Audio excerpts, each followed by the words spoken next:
आज सकाळी उठून मी मच्छ्यांना जेवण द्यायसाठी गेली. अगोदर ह्या मच्छ्या आमच्या फिश टँकमध्ये होत्या, पण आता त्या मोठ्या झाल्या त्याच्यामुळे मग त्या मावत नाही. तर मग आमच्याकडे ड्रम होता, तर त्या ड्रममध्ये टाकलेले आहेत. म्हणजे किती सुंदर आहे पहा मच्छ्या, किती मोठमोठ्या झालेल्या आहेत. छोटे छोटे पिल्लं पण आहेत त्यांची. 4-5 प्रकारच्या मच्छ्या आहेत. अरे, आमचा एक मोठा मासा मला मेलेला दिसला. ह्या माशाला नाही म्हटले तरी 5 वर्ष झाले होते. 5 वर्षापासून आम्ही त्याला आमच्याजवळ ठेवलेलं होतं आणि 5 वर्षामध्ये पाहतो किती मोठा झालेला आहे. जोडी होती ती, ही त्याच्यासोबतची जोडी आहे. खूप मोठी झाली होती आणि तो कसा काय मेला हेच मला समजत नाही आहे. कारण की बहुतेक असं वाटतं की पाणी थंड झाल्यामुळे मेला असेल, कारण की 2-3 दिवसापासून भरपूर थंडी पडत आहे.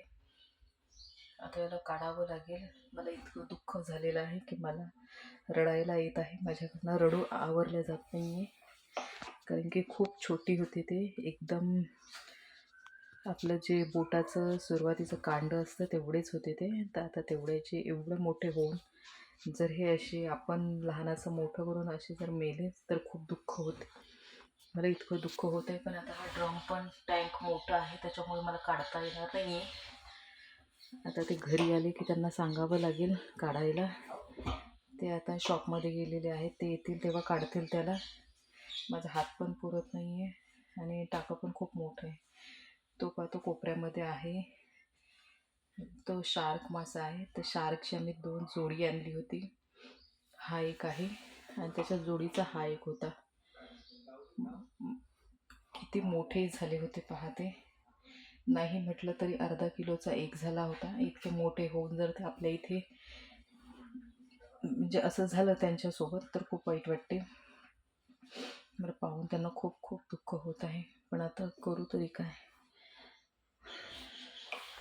मला तर ते काढता पण येत नाही आहे. जीवही घाबरतोय. पण काढावंसं वाटते, पण माझा हात पुरत नाही आहे. तुम्ही पाहू शकता. बस एवढंच माझा हात पुरू शकतो. खूप खाली आहे ते. माझा हात पण नाही जाऊ शकत पाण्यामध्ये. आम्ही त्यांचं नावं पण ठेवले होते. सुंदर जोडी होती ती दोघांची. खूप खूप सुंदर.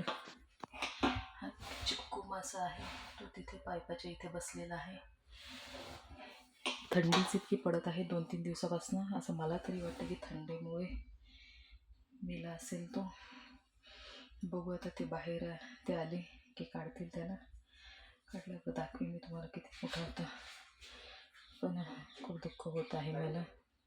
मला खूप वाईट वाटत आहे. खूप म्हणजे एकदम छोटेशी होते ते, 3-4 इंच. तेव्हापासून त्यांना आणलं होतं आम्ही. त्यांनाही मुंबईवरून आणलेलं, पण त्यांना ऑक्सिजनची गरज नव्हती त्याच्यामुळे ते इतके दिवस राहिले आणि तसेच मासे आम्ही आणले होते. पण आता हे असं पाहून खूप मनाला दुःख होते. पहा किती मोठा आहे तो. आता 4-5 दिवसाच्या पहिलेच पाणी बदललेलं, पण ते मासे मोठे मोठे झाल्यामुळे घाण करतात तर पाणी लगेच खराब होऊन जाते. किती मोठा आहे. माझा हातही पुरत नाही तिथपर्यंत.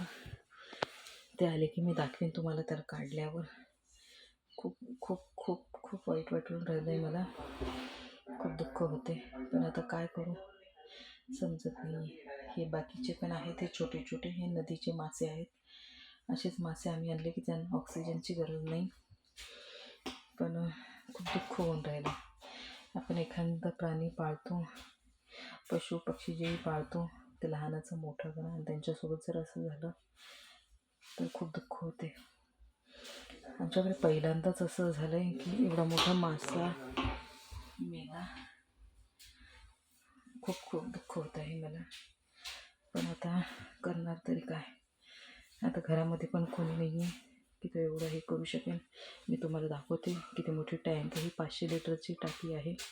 त्याच्यामध्ये असं वाटलं की ते मोकळे राहतील म्हणून टाकलेलं होतं त्यांना. पण माहीत नाही काय झालं, पण असं वाटतं की थंडीमुळे झालं असेल. दाखवते मी तुला.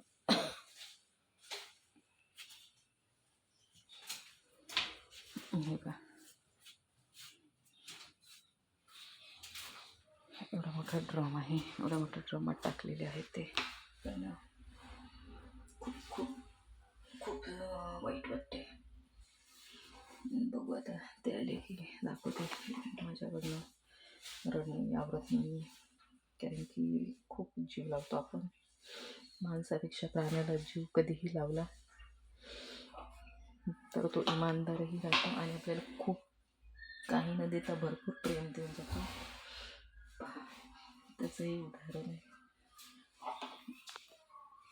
चला, करेल मी नंतर पुढचा ब्लॉग, तर नक्की पहा.